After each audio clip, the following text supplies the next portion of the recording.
Dear students, today we are going to discuss first equation of motion, second equation of motion, and third equation of motion.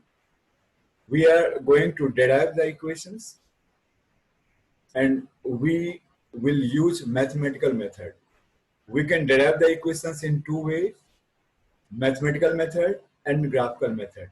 First, we will discuss mathematical method. So now, what do you mean by equation of motion? Relation among velocity, distance, time, and acceleration is called equations of motion. There are three equations of motion. Now, let us discuss first equation of motion.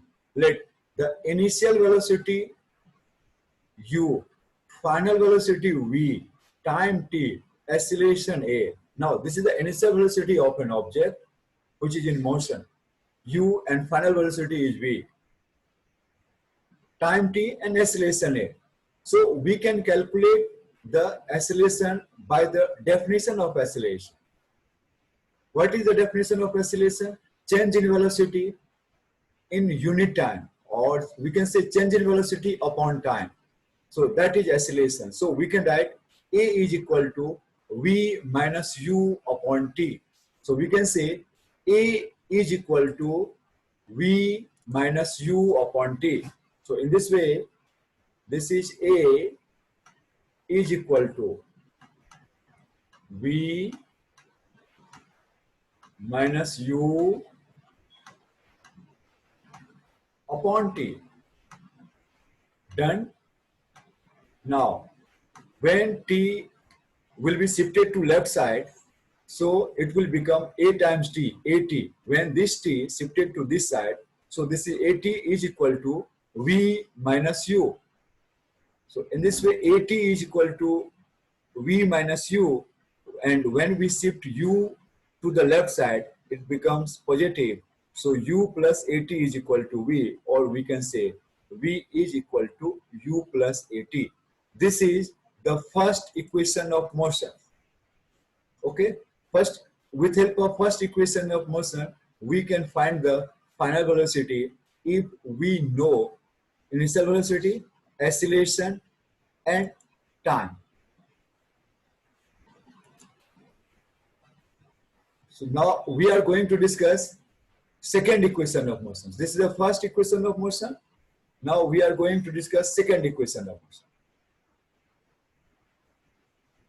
This is the second equation of motion. If in exam, question is to find all the three equations, so these sentences will not be repeated again and again. This sentence should not be repeated again and again.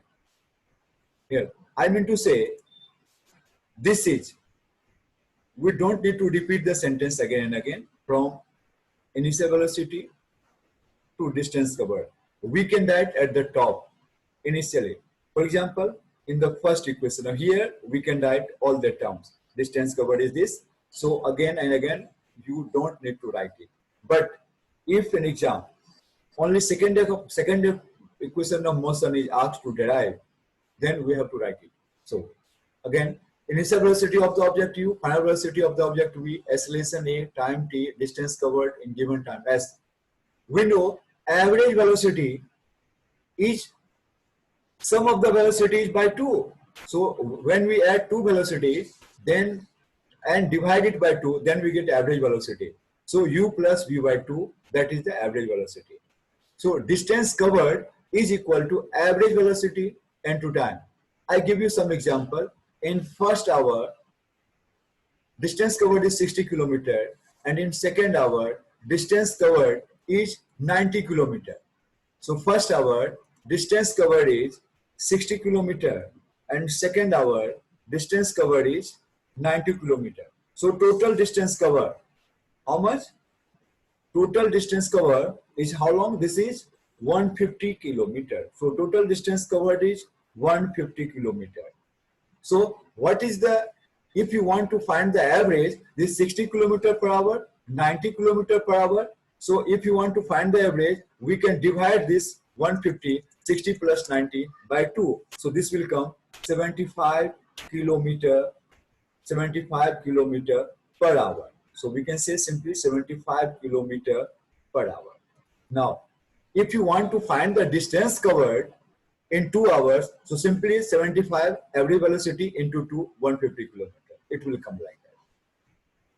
So with help of average velocity, we can find the distance covered. If different distances are covered in different interval of time, I mean to say, if there is change in velocity, if acceleration is there, then it means there is change in velocity. So now, again come to the point. This is average velocity u plus v by 2. So distance covered is equal to average velocity into time. Distance covered is noted by s. So s equal to average velocity into time. So now we can say average velocity u plus v by 2. So in place of average velocity, we can write u plus v by 2 into time, t. Now from first equation of motion, we will get the value of t. So from first equation of motion, okay, sorry, here we will not use, from first equation of motion, you can get the value of v equal to u plus at, v equal to u plus at. So in place of v, we'll write u plus at. So u plus at by 2 is equal to t. So u plus u, 2u plus at into t. So if you write it in expanded form, so this can be written as here 2ut, 2ut, this 2u into t upon 2. How can we write? Let us see. 2u into t, 2ut plus at into t, att means at square. We can write like that. So this is, and here in denominator there is 2. So in denominator we can write 2. So if I write 2 in denominator 2. Now this denominator will divide 2ut as well as att. So this denominator will divide 2ut by 2, att by 2. So 2 and 2 will cancel each other. So ut here at square by 2, this can be written as 1 by 2 at square, because at square by 2 can be written as 1 by 2 at square, half at square. So this is what? This is distance covered s. We start from here. So this is distance covered s equal to ut plus half at square. So s equal to ut plus half at square. This is the second equation of motion. Okay. Now, third equation of motion.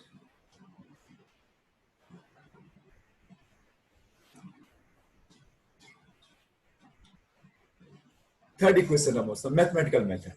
Okay. Again, I tell you, if all the three equations you want to derive, then all the terms should not be repeated again and again. But if the question is asked to derive third equation of motion, then we have to write it. Okay. Now, again, we know average velocity, we have discussed a lot. V plus u by 2 or u plus v by 2, it hardly matters. From the first equation of motion, we know v is equal to u plus at, or when u is shifted to left, v minus u equal to at, or if you want to find the value of t, then v minus u by a is equal to t. Now, we have two things.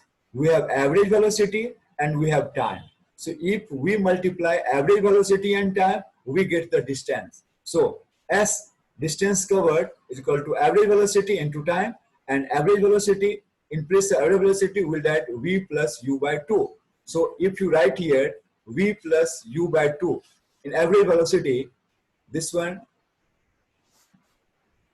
average velocity, so here it is written, okay, v plus u by 2, t is here, okay, don't need here, t is here, t, v minus u by 2, here v plus u, v minus u. So this will becomes v square minus u square upon 2a.